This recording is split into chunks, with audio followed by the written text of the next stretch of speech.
Cette capsule vous est présentée par Evo Retro, marque cool d'accessoires de jeux vidéo et de protecteurs pour mettre en valeur vos collections de figurines Funko Pop ou cartes Pokémon.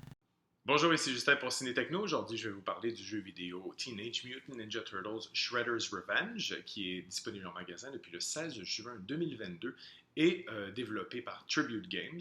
Donc, cette fois-ci, les Tortues Ninja, le nouveau jeu des Tortues Ninja nous propose une expérience de jeu révolutionnaire.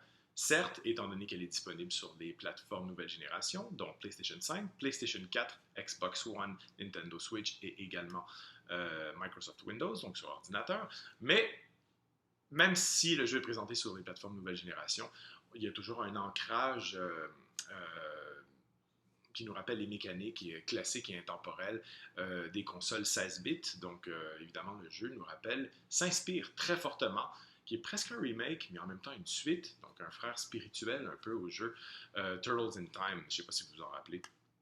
Un jeu qui était extrêmement populaire sur Super Nintendo à l'époque, qui est sans aucun doute l'un de mes jeux favoris à vie. Donc, ça a été un réel plaisir de pouvoir me replonger dans cet univers-là qui pourrait paraître daté pour certaines personnes, mais qui a été drôlement bien réadapté avec les mécaniques d'aujourd'hui. Et donc, c'est un jeu qui recrée aussi le même style de jeu qui était dans Turtles in Time. Donc, c'est un jeu de combat par vague à défilement horizontal qui s'inspire évidemment des consoles Nintendo et Super Nintendo. Donc, les jeux, finalement, on donne des coups de poing et des coups de pied aux méchants et qu'on avance dans le niveau peu à peu. Donc, c'est un jeu qui a été réalisé par Tribute Games, qui est une compagnie qui se spécialise quand même assez bien dans ces nouveaux jeux d'une nouvelle génération qui s'inspirent des jeux d'avant, donc des années 80-90. Ils ont d'ailleurs réalisé la suite de Streets of Rage, donc Streets of Rage 4, qui est un peu dans le même genre, évidemment, que Turtles in Time. Mais cette fois-ci, les superbes visuels en art du pixel coloré du Super Nintendo sont refaits à merveille pour les consoles en 4K ou en haute définition si vous avez un PlayStation 4 comme moi. Et ce qui est surtout très très intéressant, c'est qu'on retrouve l'esthétique de la fameuse série animée de 1987 qui me tient profondément à cœur. Même si j'étais petit à l'époque, j'en ai encore de très très bons souvenirs.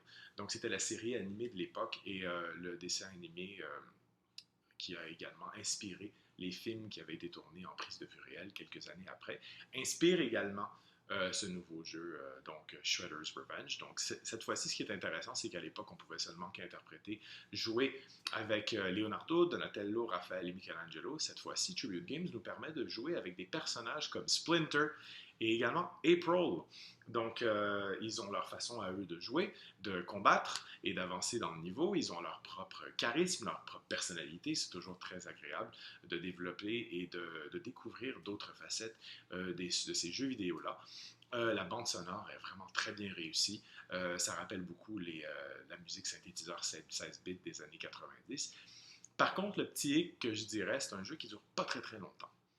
La carte, donc c'est une carte, on avance dans le jeu. Bien sûr, il y a quelques petits défis à débloquer. Il y a des trophées à récolter. Donc, des petites choses ici et là qui nous permettent peut-être éventuellement de revisiter les niveaux pour bien compléter chaque mission en parallèle, au-delà de la mission principale. Mais malheureusement, c'est un jeu qui dure pas très très longtemps. C'est tout à fait possible de finir le jeu en une journée, en quelques heures. Il y a plusieurs niveaux de difficulté, il y en a trois. J'ai complété le jeu moi-même dans le niveau normal.